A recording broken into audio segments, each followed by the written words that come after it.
this vase you found. Perhaps the designs could actually be pictographs, a clue on how to find.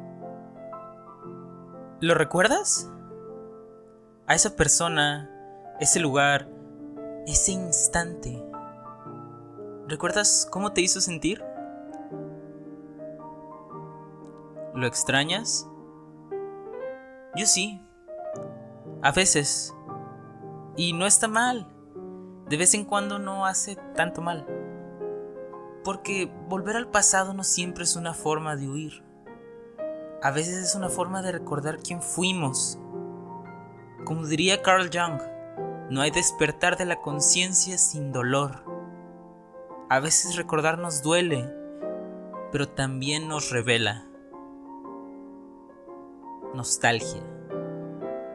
La nostalgia puede ser una caricia o una herida. Nos hace revivir momentos que fueron significativos, incluso si en su momento no fuimos o no creímos ser felices. ¿Por qué el recuerdo de lo difícil puede teñirse de ternura? Porque hay cicatrices que tocamos una y otra vez como si quisiéramos que volvieran a sangrar. Quizá porque el dolor, al menos, nos hace sentir algo. Y a veces, sentir algo es mejor que aceptar la nada. Perla, la nostalgia como propósito. Perla fue una gema creada para servir. Su existencia estaba predefinida, debía obedecer. Y cuando se le asignó a Diamante Rosa, lo aceptó con entusiasmo. Pero en Rosa encontró más que una líder, encontró luz, emoción y amor. Amar a quien te dio un propósito puede ser liberador, pero también devastador, porque cuando ese propósito cambia, ¿qué queda de ti? Perla peleó por Rose, mintió, destruyó y mató. Cruzó límites que nunca imaginó porque su existencia giraba en torno a ella. Y cuando Rose eligió dejar de existir para dar vida a Steven, Perla no se opuso, la obedeció, como siempre. Sin embargo, el silencio no borró el caos interno. No se trataba solo de perder a Rose, sino de perder su razón de ser. Durante años, Perla proyectó a Rose en Steven, lo cuidó, lo protegió, pero también lo cargó con el peso del duelo.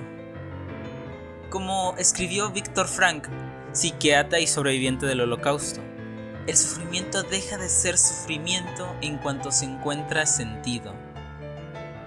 El problema es cuando ese sentido se vuelve un ancla al dolor. En la canción It's Over, Isn't It, marca un punto de quiebre en ella. Perla pregunta si de verdad todo ha terminado. El título es realmente impactante porque afirma y duda. Se acabó. ¿No es así? Incluso cuando intenta soltar, una parte de ella espera que Rose regrese. Perla no puede cambiar el pasado, pero al aceptar que su amor por Rose ya no puede definirla, comienza a sanar. Porque como decía Nietzsche, el que tiene un porqué para vivir puede soportar casi cualquier cómo. Y Perla empieza a buscar un nuevo porqué. No para olvidar a Rose, sino para aprender a vivir sin ella. Rick Sánchez, el genio que no puede escapar de sí mismo. Rick es el ser más inteligente del universo.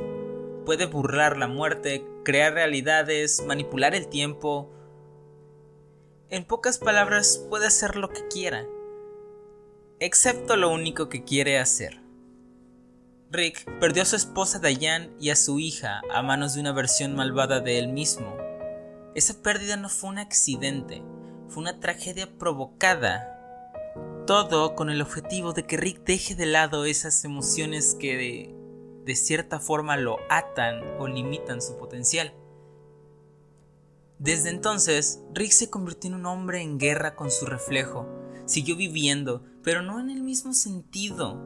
Veía y reía de forma cínica, destruía su entorno, mantenía vínculos, pero siempre desde la distancia, como si el dolor fuera una deuda que debía pagar constantemente.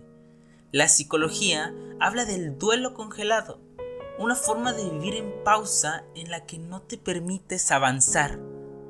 Rick estaba congelado en ese instante de pérdida. Incluso programó a su nave con la voz de Diane porque en el fondo no quería dejarla ir. La venganza parecía su único camino, pero cuando por fin mató a su doble, no sintió alivio, solo vacío. Porque la justicia no sana, no devuelve lo perdido. Y es entonces cuando Rick entiende una verdad brutal. El dolor no desaparece, solo se transforma. Y si no se transforma, va a terminar dañando a los demás. En una escena muy simple del último episodio de la temporada pasada, podemos verlo sonreír junto a Morty. No es una gran redención, pero es el comienzo, porque vivir con dolor no significa rendirse, significa aprender a no dejar que te consuma.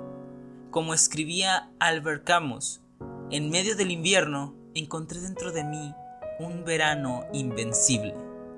Rick no olvidará y no superará, pero empezará a vivir, y eso ya es un acto lo suficientemente valiente. En el caso de Perla y de Rick, somos capaces de ver lo difícil y largo que puede ser el duelo cuando hablamos de dejar ir donde quisimos estar toda la vida. Y sí, puede ser muy complicado dejar ir lugares, personas o emociones que desarrollamos por los demás. Pero ahora veremos un caso diferente.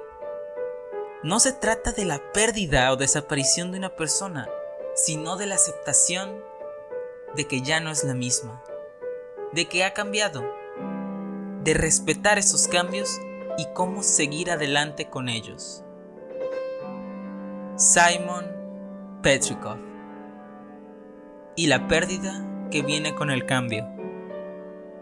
Simon era un arqueólogo, un hombre sensible, curioso, amante de la historia y profundamente enamorado de Betty.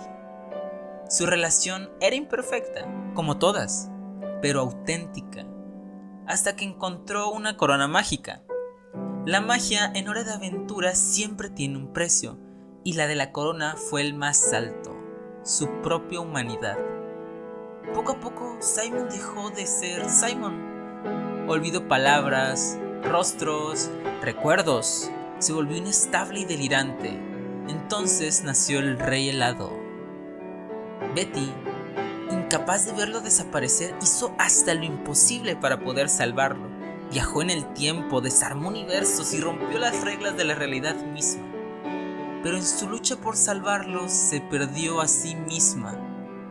Erich Fromm, psicólogo y filósofo humanista, escribió que el amor maduro es aquel en el que los dos seres se apoyan mutuamente para crecer sin perderse.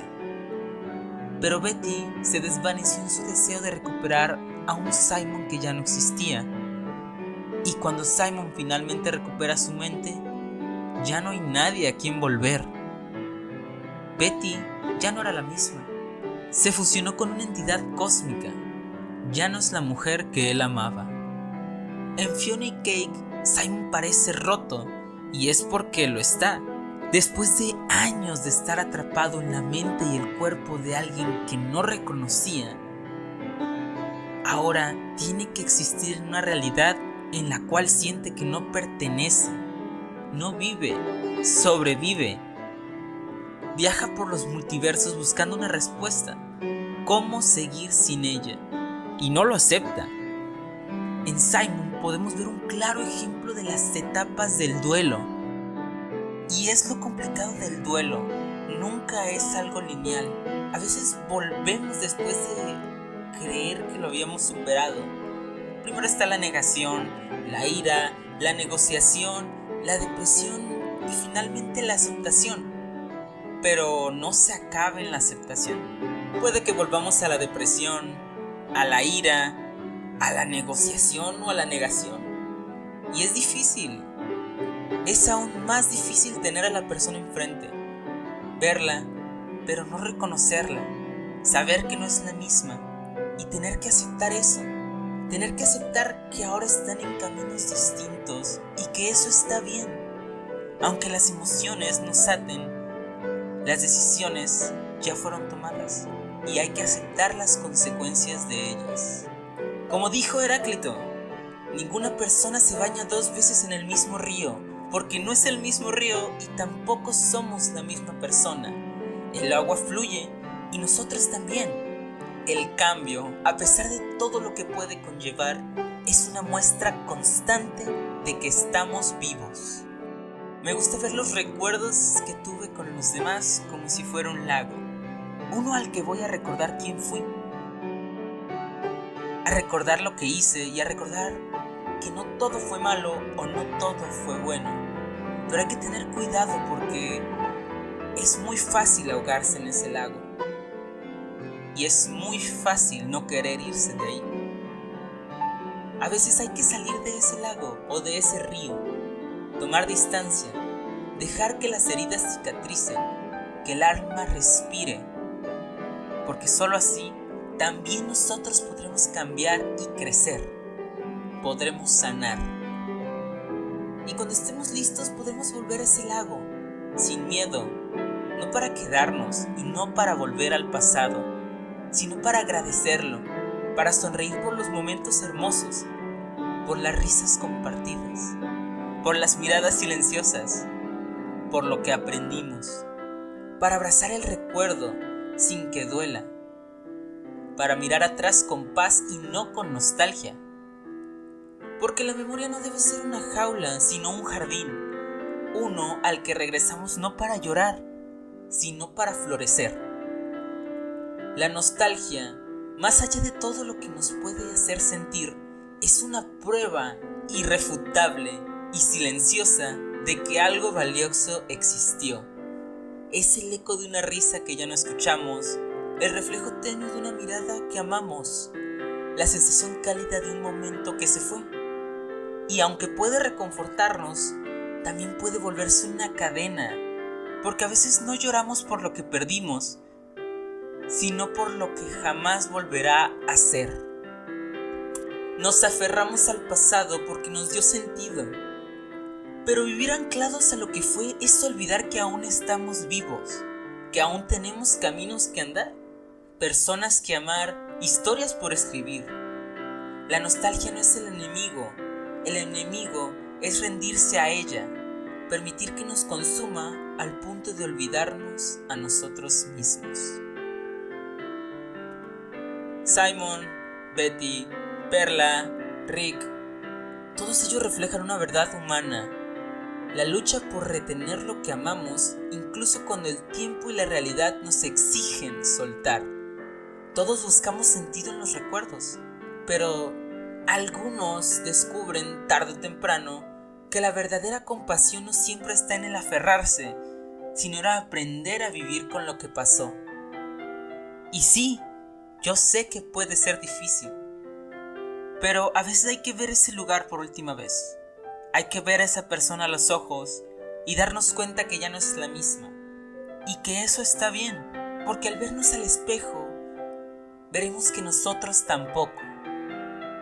Sobrellevar la nostalgia no significa negarla, sino transformarla. No se trata de olvidar, sino de recordar sin que duela, de permitir que el pasado sea una raíz, no una jaula, de honrar lo vivido y seguir caminando, incluso con lágrimas en los ojos.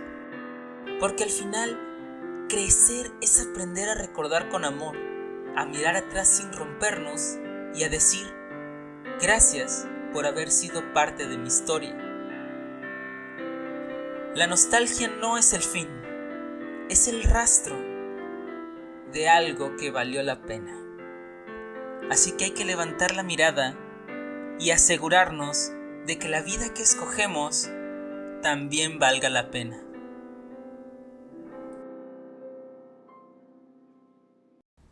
En caso de que no los vea, Buenos días, buenas tardes y buenas noches.